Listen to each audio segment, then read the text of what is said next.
ETF index mutual funds నేర్చుకుని stock మార్కెట్లో రాణించాలనుకుంటున్నారా? వెంటనే ఈ నెంబర్కి కాల్ చేయండి.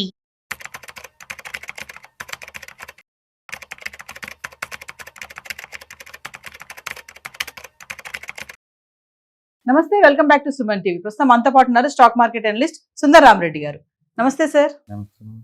సార్, నేను ఇప్పుడు స్టాక్ మార్కెట్లో ఇన్వెస్ట్మెంట్ చేయాలనుకుంటున్నాను, కానీ వేరే వాళ్ళు నాకు సజెస్ట్ చేస్తున్నారు మ్యూచువల్ ఫండ్లో చేయమని. అంటే మిమ్మల్ని కనుక అడిగితే ఏది బెస్ట్ అంటారు, ఎందుకు చేయాలి అంటారు? మీకు కనుక నాలెడ్జ్ అనుకోండి, స్టాక్ మార్కెట్లో నాలెడ్జ్ ఉందనుకోండి, ఆ ఉన్న నాలెడ్జ్ లెవెల్ని బట్టి, అంటే మీ ఫైనాన్షియల్ గోల్స్ని బట్టేసి, ఎంతకాలం యాక్టివ్గా మీరు ఈ స్టాక్స్ని ట్రాక్ చేస్తారు అన్నదాన్ని బట్టేసి మనం అడ్వైజ్ ఇవ్వాల్సి ఉంటుంది. ఎందుకంటే స్టాక్స్ అనుకోండి 4500 స్టాక్స్ ఉన్నాయి. ఈ స్టాక్ ఎందుకు కొంటున్నారు అంటే మీకు క్లారిటీ ఉండాలి కదా. అంటే మీకు ఖచ్చితంగా వాటి బిజినెస్ మోడల్ గురించి, వాటి ఫీచర్ యొక్క గ్రోత్ గురించి మీకు కాతికొత్త ఐడియా ఉంటే మీరు తీసుకోవచ్చు. అంటే ఆ డొమైన్ ఎక్స్పర్ట్ అయి ఉండాలి మీరు ఎంతకంత.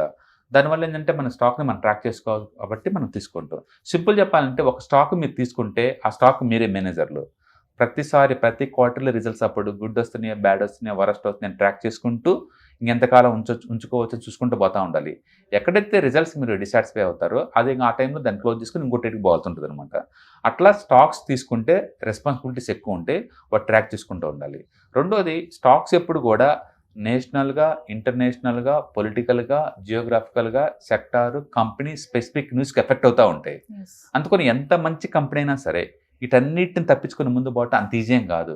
అందుకని మీరు లాంగ్ టర్మ్ ప్లాన్ చేసుకోవాలి. అందుకని మంచి కంపెనీ అంటే 1 వీక్ 10 డేస్లో మూవ్ అయ్యిద్దని కాదు. అసలు మూవ్ కాకపోయినా 5-6 సంవత్సరాలు ఉంచుకునే కెపాసిటీ మీ దగ్గర ఉండాలి లాంగ్ టర్మ్కి. ఎందుకంటే లాంగ్ టర్మ్లో వెల్త్ క్రియేట్ అయ్యే కొద్దీ, అసెట్స్ పెరిగే కొద్దీ స్టాక్ చీపర్ అవుతుంటుంది కాబట్టి కొనేవాళ్ళు ఎక్కువ అవుతుంటారు. కొనేవాళ్ళు ఎక్కువ అయ్యే కొద్దీ స్టాక్ మూవ్ స్టార్ట్ అవుతూ ఉంటుంది అనమాట. కాబట్టి షార్ట్ టర్మ్లో ఫండమెంటల్ వల్ల స్టాక్స్ మూవ్ అవ్వవు. లాంగ్ టర్మ్లో డెఫినెట్గా ఫండమెంటల్ బాగుండటం వల్ల మూవ్ అవుతాయి. అందుకని మీరు దాని హోల్డింగ్ కెపాసిటీ మీకు ఉండాలి. అండ్ లాంగ్ టర్మ్లో ఫండమెంటల్ చేంజ్ అవ్వకుండా ఉండేలా చూసుకుంటూ ఉండాలి. కాబట్టి స్టాక్ కొంటే మీరే మేనేజర్లు వాటిని మొత్తం ట్రాక్ చేసుకుంటూ పోవాలి. మీకున్న టైంకి, మీకున్న నాలెడ్జ్కి సూట్ అవుతుందో మీరు చెక్ చేసుకోండి. రెండోది, నేను మ్యూచువల్ ఫండ్ తీసుకున్నాను అనుకోండి, ఇప్పుడు నా దగ్గర స్టాక్ స్పెసిఫిక్ రిస్క్ లేదు. బ్యాడ్ న్యూస్ వచ్చి స్టాక్ పడిపోతాయని అలాంటి రిస్క్ నా దగ్గర లేవు. ఎందుకు లేవు అంటే నాది సింగిల్ స్టాక్ కాదు కదా. మొన్న మహారాష్ట్ర గవర్నమెంట్ వాళ్ళు ఆల్కహాల్ మీద ట్యాక్స్ పెంచారు. ఎంటైర్ ఆల్కహాల్ స్టాక్స్ అన్నీ కూడా 5-7% డ్రాప్ అయినాయి సింగిల్ డేకి. నిన్న అమెజాన్ వాళ్ళు హెల్త్ కేర్లోకి ఎంటర్ అయ్యారు. ఆల్ డయాగ్నోస్టిక్ సెంటర్స్ అన్నీ కూడా 3-4% పడ్డాయి. అంటే ఇది సెక్టర్ స్పెసిఫిక్ న్యూస్ ఎఫెక్ట్ అవుతుంది, గవర్నమెంట్ న్యూస్ కూడా ఎఫెక్ట్ అవుతుంది వాటి మీద. అదే మ్యూచువల్ ఫండ్స్ ఉంది అనుకోండి, వాళ్ళ దగ్గర ఈ ఒక్క స్టాకు ఆ ఒక్క స్టాక్ ఉండవు కదా, అండ్ కపుల్ ఆఫ్ స్టాక్స్ ఉంటాయి కదా. నేను ఒక ఎగ్జాంపుల్ ఒక మిడ్ క్యాప్ మ్యూచువల్ ఫండ్ అన్నాను అనుకోండి, ఆ మిడ్ క్యాప్ మార్కెట్ క్యాపిటలైజేషన్ ఉన్న స్టాక్స్ని మొత్తం ఒక పోర్ట్ఫోలియో తయారు చేసుకున్నా కదా. ఇందులో ఒక 40-50 కంపెనీస్ ఉంటాయి కదా. ఈ 40-50 కంపెనీస్లో ఒకదానికి బ్యాడ్ న్యూస్ వచ్చి కొలాప్స్ అయినా మిగతా మొత్తం మూవ్ అవుతుంటాయి కాబట్టి నాకు ఎఫెక్టివ్ అవ్వను కదా. అంటే స్టాక్ స్పెసిఫిక్ రిస్క్ నాకు లేదు. రెండోది, మీ అంత క్లోజ్గా నేను ట్రాక్ చేయాల్సిన అవసరం లేదు. ఎందుకంటే నా ఫండ్ మేనేజర్ చూసుకుంటారు అవన్నీ. అతను సిఎఫ్ఏ చదివిన క్వాలిఫైడ్ పర్సన్, అతను చూసుకుంటాడు ఇవన్నీ. స్టాక్స్లో ఏదైనా బ్యాడ్ న్యూస్ వస్తుందంటే దానివల్ల ఇది ఎఫెక్ట్ అవుద్ది పర్ఫార్మెన్స్ అనుకుంటే ఖచ్చితంగా మారుస్తాడు. అందుకని అతను చూసుకుంటూ ఉంటాడు. దానికి నాకు ఎంత ఎక్స్పెండిచర్ అవుద్దు అంటే రోజు ₹2 ఎక్స్ట్రా అవుద్ది, ₹1,00,000 అంతే కదా. అంటే 1 ఇయర్లో బయటకు వెళ్తే 1% ఎగ్జిట్ లోడ్ ఇవ్వాలి. కాబట్టి తక్కువ ఎక్స్పెన్సరీస్తో కూడా మనీ అతను మేనేజ్ చేస్తున్నాడు కాబట్టి నాకు అది ఈజీ అవుద్ది. అందుకని గుడ్డిగా అతను నమ్ముకొని నేను ఇక్కడ లక్షల్లో పెట్టుకోవచ్చు, కోట్లో పెట్టుకోవచ్చు. నువ్వు సింగిల్ స్టాక్స్ అంత పెట్టలేవు కదా, ఆ రేంజ్లో నువ్వు స్కేల్ అప్ చేయలేవు కదా. కాబట్టి మీకు సబ్జెక్ట్ నాలెడ్జ్ ఎంత ఉంది అని దాన్ని బట్టేసి మీరు పెట్టుకోవాల్సి ఉంటుంది. రిస్క్ రివార్డ్ 2 ఎక్కువే స్టాక్స్లో పెడితే, డైరెక్ట్గా రిస్క్ ఎక్కువ, రివార్డ్ 2 ఎక్కువే. మ్యూచువల్ ఫండ్స్లో పెడితే 2 తక్కువ ఉంటాయి, కన్జర్వేటివ్గా ఉంటుంది. ఓకే, మొత్తానికి ఏదైనా కానీ పెద్ద మొత్తాన్ని స్కేలప్ చేస్తే నీకు డబ్బు బాగా వస్తుంది అనమాట. స్టాక్స్లో అంత అందరికి ఉండకపోవచ్చు అంత స్కేలప్ చేసే అంత. అందుకని అందరికీ స్టాక్ సూట్ అవ్వవు, అందరికీ మ్యూచువల్ ఫండ్ సూట్ అవుతాయి. అందుకని మీకు ఫినాన్స్ నాలెడ్జ్, ఎంతకంత టెక్నికల్ నాలెడ్జ్ ఉంటే కనుక స్టాక్స్ని తీసుకోవచ్చు, మ్యూచువల్ ఫండ్ తీసుకోవచ్చు. నాకు ఏ నాలెడ్జ్ లేదనుకుంటే మ్యూచువల్ ఫండ్స్ బావచ్చు, హ్యాపీగా ఉండొచ్చు. అందుకని మీ టార్గెట్ కనుక ఇయర్లీ యావరేజ్ మీద ఒక 15-20% అనుకోండి, బ్లైండ్గా మ్యూచువల్ ఫండ్స్కి వెళ్ళిపోవచ్చు. ఎందుకంటే యాక్టివ్గా ఉండి అంత రీసెర్చ్ చేసేసి స్టాక్స్ని ట్రాక్ చేయాల్సినంత అవసరం లేదు కదా. మీరు కొంచెం అగ్రెసివ్గా ఉంటే వాళ్ళకి స్టాక్స్ సూట్ అవుతాయి, కన్జర్వేటివ్గా ఉన్న వాళ్ళకి మ్యూచువల్ ఫండ్స్ సూట్ అవుతాయి. మ్యూచువల్ ఫండ్ లీస్ట్ రిస్క్ డెఫినెట్గా కంపేర్ టు స్టాక్స్తో పోల్చుకుంటే. సరే, ఒకవేళ నేను కనుక ఎటువంటి అవగాహన లేకుండా స్టాక్ మార్కెట్లో కనుక ఎంటర్ అయితే నాకు రిస్క్ ఎలా ఉంటుందంటారు? డెఫినెట్గా స్టాక్ మార్కెట్ అంటే టూ మచ్ రిస్క్ ఎసెట్, మిగతా వాటి అంత స్మూత్నెస్ ఉండదు. ఎందుకంటే ఇయర్లీ 15% ఖచ్చితంగా డౌన్ అవుతుంది కదా. ఆ డౌన్ ఉన్నప్పుడు ఎలా బిహేవ్ చేయాలి మీకు క్లారిటీ ఉండాలా.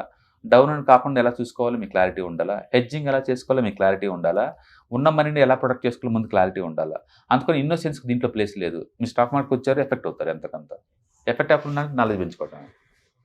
అందుకని రిస్క్ అనేది మీరు తీసుకున్న పొజిషన్ బట్టి ఉంటుంది.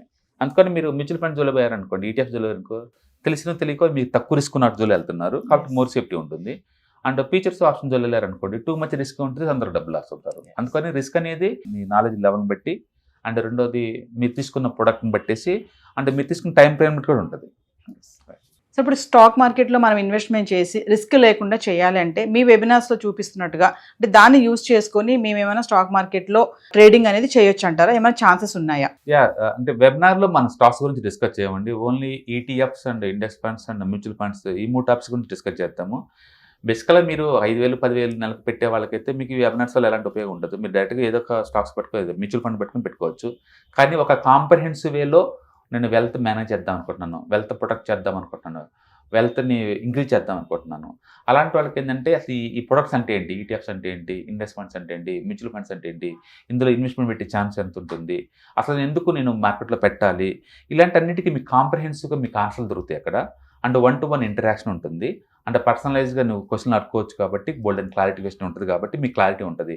కాబట్టి ఎవరైనా లాంగ్ టర్మ్ గేమ్కి లక్షల్లోంచి కోట్లలో సంపాదిద్దాం అని థాట్ కనుక మీకుంటే ఎలా ప్లాన్ చేసుకోవాలి, ఎలా మేనేజ్ చేసుకోవాలి మార్కెట్లో రిస్క్ తక్కువ ఉన్న ప్రొడక్ట్స్తో అనుకున్న వాళ్ళకి డెఫినెట్గా ETFs, index funds, mutual fund program బాగా యూజ్ అవుతుంది. అందులో ఎనీబడి కంటెంట్లో మనం ఆల్రెడీ అఫీషియల్గా లాంచ్ చేసి మనం దాంట్లో చూపిస్తాం కాబట్టి మీరు వాటిని ఫాలో అవ్వటానికి కూడా మీకు ఛాన్స్ ఎక్కువ దొరికింది అనమాట. అంటే మీకు ఎంత ప్రొడక్ట్ నాలెడ్జ్ ఉంటే అంత రిస్క్ తగ్గిద్ది, అంత కాన్ఫిడెన్స్ పెరిగిద్ది. కాన్ఫిడెన్స్ పెరిగితే ఏముందంటే పెద్ద మొత్తంలో పెట్టచ్చు. ₹1,00,000 పెట్టే బదులు ఒక 20 లక్షలు పెట్టారనుకోండి, ఎక్కువ డబ్బులు వస్తాయి కదా మీకు. బట్ 20 లక్షలు పెట్టాలంటే అంత నమ్మకం నీకు ఉండాలి కదా, అంత నమ్మకం ఉండాలంటే నాలెడ్జ్ ఉండాలి కదా. అందుకని నాలెడ్జ్ అనేది ఫౌండేషన్. మీకు స్ట్రక్చరల్ వేలో నేర్చుకుందాం అనుకుంటే ఈ ప్రోగ్రామ్స్ మీకు సూట్ అవుతుంది. Thank you sir. Hi, markets చాలా వాలటిలిటీ ఉన్నాయని భయపడుతున్నారా? మార్కెట్ ఆల్ టైమ్ హైలో ఉందని దూరంగా ఉండాలనుకుంటున్నారా? ఏది రైట్ టైం మార్కెట్లో ఎంటర్ అవడానికి, ఏది బెస్ట్ టైం మార్కెట్లోంచి బయటకు పోవడానికి తెలుసుకోవాలనుకుంటున్నారా? మార్కెట్లో mutual funds, ETFs, index funds ద్వారా మనీ మేక్ చేద్దాం అనుకున్నారా? ఇలాంటి మీ డౌట్స్ కి క్లారిఫికేషన్ కోసం ఈ webinar ETFs, index funds and mutual funds కోర్సులో జాయిన్ అవ్వండి. మీ డౌట్స్ క్లారిఫికేషన్ చేసుకోండి. Every month Saturday, Sunday and Monday conduct చేసే ఈ కోర్సులో మీకు ఈటీఎఫ్స్ అంటే ఏంటి, ఇండెక్స్ ఫండ్స్ అంటే ఏంటి, మ్యూచువల్ ఫండ్స్ అంటే ఏంటి, different type of ETFs, index funds, mutual funds అంటే ఏంటి, ఇందులో ఇన్వెస్ట్ చేయడం ద్వారా లాంగ్ టర్మ్ లో వెల్త్ ఎలా క్రియేట్ చేసుకోవాలా, షార్ట్ టర్మ్ లో ఎలా వెల్త్ క్రియేట్ చేసుకోవాలా, ఎనీబడి కెన్ ట్రేడ్ ప్రోగ్రామ్ ఎలా పార్టిసిపేట్ చేయాలా, ఇలాంటి అన్నిటికీ మీకు ఆన్సర్ దొరుకుతుంది. కాబట్టి మీకు ఎవరికన్నా ఇలాంటి వాటిలో వెల్త్ క్రియేట్ చేయాలని కనుక ఇంట్రెస్ట్ కనుక ఉంటే కింద స్క్రోల్ అవుతున్న నెంబర్కి కాల్ చేయడం ద్వారా మీ సీట్ని బుక్ చేసుకోండి. Thank you.